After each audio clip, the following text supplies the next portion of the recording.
Hello friends, welcome back to my YouTube channel English grammar with Suryavanshi. स्वागत है आपका हमारे चैनल पर। आज की वीडियो में हम डिस्कस करने वाले हैं कंजंक्शंस के कुछ इंपॉर्टेंट रूल जो आपके लिए जानना बेहद आवश्यक है। इन रूल्स को जानने के बाद आपके पास सेंटेंस को बोलने के लिए वेरिएशंस आ जाएंगी, क्योंकि आपको पता चलेगा कि हाँ, इस प्रकार से भी हम कंजंक्शंस का इस्तेमाल कर सकते हैं अपनी बात को कहने के लिए। तो चलिए शुरू करते हैं। देखिए, नंबर 1 रूल जो है कंजंक्शंस का, यह है नोट ईदर के लिए। नोट ईदर के बाद हमेशा और का यूज़ होता है। नोट ईदर के बाद हमेशा और का यूज़ होता है। देखिए, ये बात तो आप जानते ही हैं कि ईदर का उपयोग जब हम करते हैं, ईदर और का, तो हम उपयोग इसलिए करते हैं दो चीज़ों में से एक चीज़ को चुनने के लिए, कि हमें दो चीज़ों में से एक की बात करनी है, तब हम ईदर और का इस्तेमाल करते हैं। लेकिन नोट ईदर का उपयोग हम कहाँ करते हैं, कैसे कर सकते हैं, वो जान लेते हैं। देखिए, नोट ईदर के बाद हमेशा और का उपयोग होता है। जैसे she is not either tall और beautiful. She is not either tall और ब्यूटीफुल। वह ना तो लंबी है ना ही खूबसूरत है। ना तो लंबी है ना ही खूबसूरत है, दोनों में से एक भी नहीं है, इसलिए हमने नोट का यूज़ किया है। सेकंड रूल देखिए, यह है ईदर और के लिए। अब ईदर और के लिए है, लेकिन इसके अंदर एक अलग रूल है, वो देखिए जानने की कोशिश कीजिए। ईदर और से दो से अधिक शब्दों को जोड़ने के लिए और के बाद भी और का यूज़ होता है।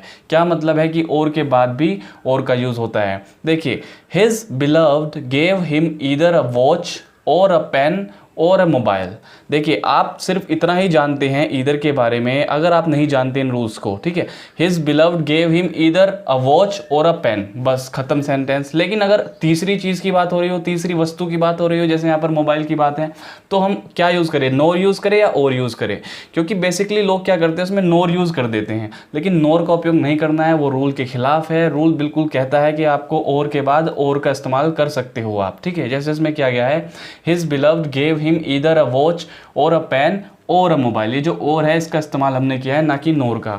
इसका अर्थ क्या है? सेंटेंस का अर्थ है उसकी प्रेमिका ने उसे या तो घड़ी या फिर पेन और या फिर मोबाइल गिफ्ट दिया, ठीक है। मोबाइल गिफ्ट दिया, गिफ्ट दिया या नॉर्मल दिया, ठीक है। उसकी प्रेमिका ने उसे या तो घड़ी या तो पेन और या तो मोबाइल दिया, ठीक है। तीन चीज़ों की बात हो गई, तो आप दो ईदर के बाद दो और यूज़ कर सकते हो, जैसे ईदर अ वॉच और अ पेन और अ मोबाइल, ठीक है।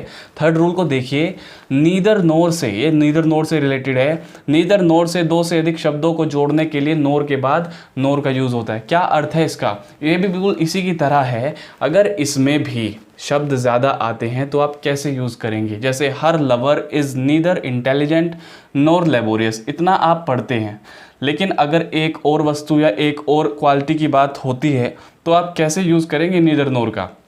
तो आप एक और नोर यूज़ कर सकते हो। जैसे आप इधर और में एक और यूज़ कर सकते हो, ऐसे यहाँ पर एक और नोर यूज़ कर सकते हो।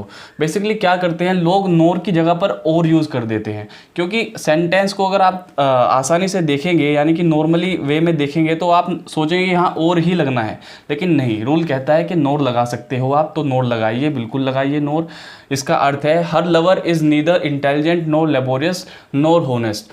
उसका प्रेमी ना तो होशियार है, ना ही परिश्रमी है और ना ही ईमानदार है। ना तो होशियार है, ना ही परिश्रमी है और ना ही ईमानदार है। यहाँ तीन क्वालिटीज़ की बात हो रही है, ठीक है, तीन विशेषताओं की बात हो रही है जो उसके अंदर है, तो हम तीनों के लिए नीदर के बाद नोर यूज़ कर सकते हैं, ठीक है। नेक्स्ट रूल को समझिए, ऑल दो या फिर दो, ये दोनों शब्द एक दूसरे की जगह पर इस्तेमाल कर सकते हो आप, दोनों का अर्थ एक ही होता है। हालांकि ऑल दो या फिर दो के बाद येट का यूज़ होता है, ठीक है। किसका? येट का यूज़। हमेशा याद रखिएगा, इसके साथ क्लोज के अंत में कोमा का यूज़ होने पर येट का यूज़ नहीं भी होता है। अब देखिए, सेंटेंस को समझिए, फिर मैं आपको बताता हूँ ये क्या बात है।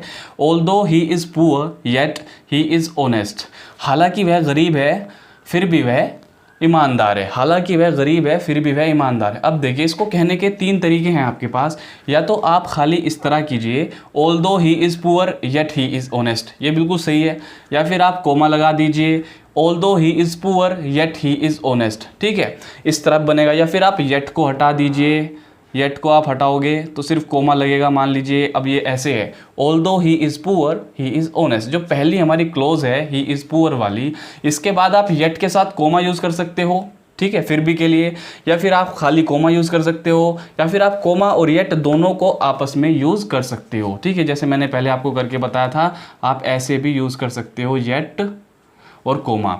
ठीक है, जो फर्स्ट क्लोज है उसके बाद कोमा भी, तो इसमें यही बोल रहा है कि इसके साथ क्लोज के अंत में कोमा का यूज़ होने पर येट का यूज़ नहीं भी होता है, यानी येट ना भी यूज़ कीजिए, अगर कोमा आ जाता है तो आप येट ना भी यूज़ कीजिए तो भी सेंटेंस का मतलब वही रहेगा। हालांकि वह गरीब है फिर भी वह ईमानदार है, फिर भी कोमा बताएगा फिर भी को। ठीक है, अगर खाली आपने कोमा लगा दिया, और आप अगर चाहते हो येट लगाना तो आप येट भी लगा सकते हो, दोनों को लगाना चाहते हो तो दोनों भी लगा सकते हो। ठीक है, नेक्स्ट रूल देखिए, देन के अतिरिक्त सिर्फ कोमा का यूज़ होता है।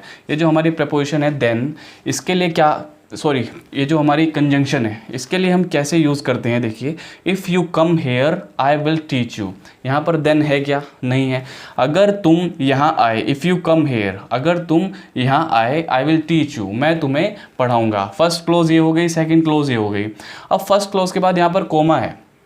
अब देखिए, इफ़ यू कम हेयर, अगर तुम यहाँ आए, आई विल टीच यू, तो मैं तुम्हें पढ़ाऊँगा। ये तो है, ये जो तो होता है इसके लिए या तो आप कोमा यूज़ कीजिए तो ही आएगा, या फिर आप कोमा हटाकर देन यूज़ कीजिए। मान लीजिए मैं यहाँ से कोमा हटा दूँ और बोलूँ if you come here then I will teach you, तब ये ओके होगा। लेकिन अगर आप देन और कोमा दोनों एक साथ यूज़ करते हैं तो ये रूल के खिलाफ हो जाएगा, सही नहीं बनेगा, बिल्कुल भी ग्रामेटिकल रूप से ये सही नहीं माना जाएगा। ठीक है, if you come here I will teach you, comma लगा दीजिए, बिल्कुल सही है, तो की फीलिंग आएगी यहाँ पर, तो का सेंस बनेगा। लेकिन अगर आपने देन लगाया तो भी बनेगा, अगर आप दोनों लगाते हो देन और कोमा तो ये गलत हो जाएगा। ठीक है, याद रखिएगा, कभी भी देन आए तो कोमा नहीं लगाना है, कोमा आए तो देन नहीं लगाना है, तो के लिए। ठीक है, अब देखिए नेक्स्ट रूल है हार्डली। अब उसके बाद सेंटेंस में कुछ ना कुछ होता है, उसके बाद हम लिखते हैं व्हेन। हार्डली का मतलब होता है मुश्किल, और व्हेन का मतलब होता है से, और बिफोर का मतलब भी यहाँ पर से ही होता है। या तो व्हेन यूज़ कीजिए या बिफोर यूज़ कीजिए, एक ही मतलब है। हार्डली, फिर कोई ना कोई वाक्य के अंदर वाक्यांश होगा, और उसके बाद व्हेन या से, मुश्किल से। ठीक है, यहाँ पर जो लिखा हुआ है स्केर्सली, इसका मतलब भी यही है, मुश्किल से। व्हेन यूज़ कीजिए चाहे बिफोर यूज़ कीजिए, एक ही मतलब है। देखिए, इस वर्ड का और इस वर्ड का मीनिंग मुश्किल से ही है। ठीक है, सो इनका यूज़ मुश्किल से या कठिनता से की के अर्थ में होता है। की यानी कि व्हेन के लिए की और बिफोर के लिए की। ठीक है, मुश्किल से और कठिनता से की अर्थ में होता है। ठीक है, अब देखिए एक एग्जांपल है, इससे समझिए, स्केर्सली और हार्डली। आप चाहे तो ये वर्ड यूज़ कर सकते हो, चाहे तो आप ये वर्ड यूज़ कर सकते हो, हार्डली, दोनों का मतलब एक ही है। Hardly had he reach the school when और before it began to rain. Sorry, when या बिफोर, आप दोनों में से कोई भी एक यूज़ कीजिए, दोनों आप यूज़ नहीं कर सकते। ठीक है, ये मैंने यहाँ पर स्लैश लगाकर इसलिए बताया कि आप दोनों में से कोई भी यूज़ कर सकते हो, दोनों का मतलब की ही होगा। ठीक है, hardly had he reached the school when it began to rain. मुश्किल से वह स्कूल पहुंचा ही था, मुश्किल से वह स्कूल पहुंचा ही था कि वर्षा होने लगी, कि वर्षा होने लगी की। या फिर आप कह सकते हो scarcely had he reached the school before it began to rain. मुश्किल से या कठिनता से वह स्कूल पहुंचा ही था कि बरसात होने लगी, कि वर्षा होने लगी। ठीक है, तो हार्डली के साथ आप व्हेन या बिफोर यूज़ कर सकते हो, इस वर्ड के साथ भी आप व्हेन या बिफोर यूज़ कर सकते हो। दोनों का अर्थ मुश्किल से और कठिनता से की होता है। ठीक है, की के लिए हमने यूज़ किया है व्हेन या बिफोर। ठीक है, कुछ और रूल्स देख लेते हैं, जान लेते हैं कंजंक्शन से रिलेटेड कुछ और रूल्स को। नो सूनर देन का यूज़ जो ही त्यों ही के अर्थ में होता है। नो सूनर के बाद देन का यूज़ होता है, ना कि व्हेन, देन, बट, दैट का। क्या मतलब है इसका? देखिए सीधा सा मतलब है, ये जो हमारा नो सूनर देन है, यानी नो सूनर आता है, फिर वाक्यांश आता है, उसके बाद देन आता है। ठीक है, जो ही त्यों ही इसको बोलते हैं हम, जो ही त्यों ही, जैसे ही वैसे ही बोलते हैं। ठीक है, के अर्थ में इसका अर्थ ये होता है हिंदी में। ठीक है, तो इसके बाद जो है हम देन, THAN वाला देन यूज़ करते हैं, ना कि ये वाला THEN वाला। कभी कभी हम गलती कर देते हैं, व्हेन यूज़ कर देते हैं, देन ये वाला यूज़ कर देते हैं, बट यूज़ कर देते हैं, या फिर दैट यूज़ कर देते हैं, जो कि गलत है। बिल्कुल सही है नो सूनर के बाद THAN वाला देन। ठीक है, अब देखते हैं सेंटेंस को बना करके। No sooner does he arrive then he begins to work. ये वाला देन है। ठीक है, ये वाला देन, ना कि ये वाला then. No sooner does he arrive then he begins to work. जो ही वह पहुंचता है, जो ही वह पहुंचता है वैसे ही वह काम शुरू कर देता है। यानी कि जैसे ही वह वहाँ पहुंचता है वैसे ही काम करना शुरू कर देता है। ठीक है, सेकंड एग्जांपल देखिए, no sooner had I reach the station that the train departed. जो ही मैं स्टेशन पहुंचा, जैसे ही मैं स्टेशन पहुंचा वैसे ही, या त्यों ही आप बोल सकते हो, त्यों ही जो रेलगाड़ी है वो प्रस्थान कर गई। डिपार्टेड, वह प्रस्थान कर गई, जैसे ही वह पहुंचा ऐसे ही रेलगाड़ी प्रस्थान कर गई। नो सूनर, और ये हमारा देन, ठीक है। तो याद रखिएगा THAN वाला देन लगाते हैं हमेशा नो सूनर के साथ। नेक्स्ट देखिए, एज का यूज़ इतना जितना, यानी इसका अर्थ होता है इतना जितना के अर्थ में अफर्मेटिव व नेगेटिव सेंटेंस में करते हैं, ठीक है। अफर्मेटिव यानी कि पॉजिटिव सकारात्मक वाक्य या फिर नकारात्मक वाक्य नेगेटिव वाक्य के रूप में हम इसका उपयोग कर सकते हैं। कैसे, ये देखिए, she is as beautiful as Rohan says, वह इतनी खूबसूरत है जितना रोहन कहता है, वह इतनी खूबसूरत है जितना रोहन कहता है, ठीक है। यानी एज इस वाले एज का मतलब होता है इतना या फिर इतनी, और इसका अर्थ होता है उतना, जितना या जितनी, ठीक है।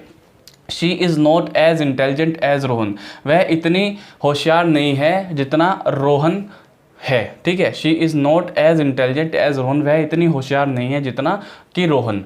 तो ये वाला जो है उतना और ये वाला है जितना, ठीक है। तो इसका इस्तेमाल आप ऐसे कर सकते हो अफर्मेटिव व नेगेटिव सेंटेंसेस में। और ये जो सो एज है, इसका यूज़ आप इतना जितना के लिए ही सिर्फ नेगेटिव सेंटेंस में कर सकते हो, ना कि अफर्मेटिव में, ठीक है।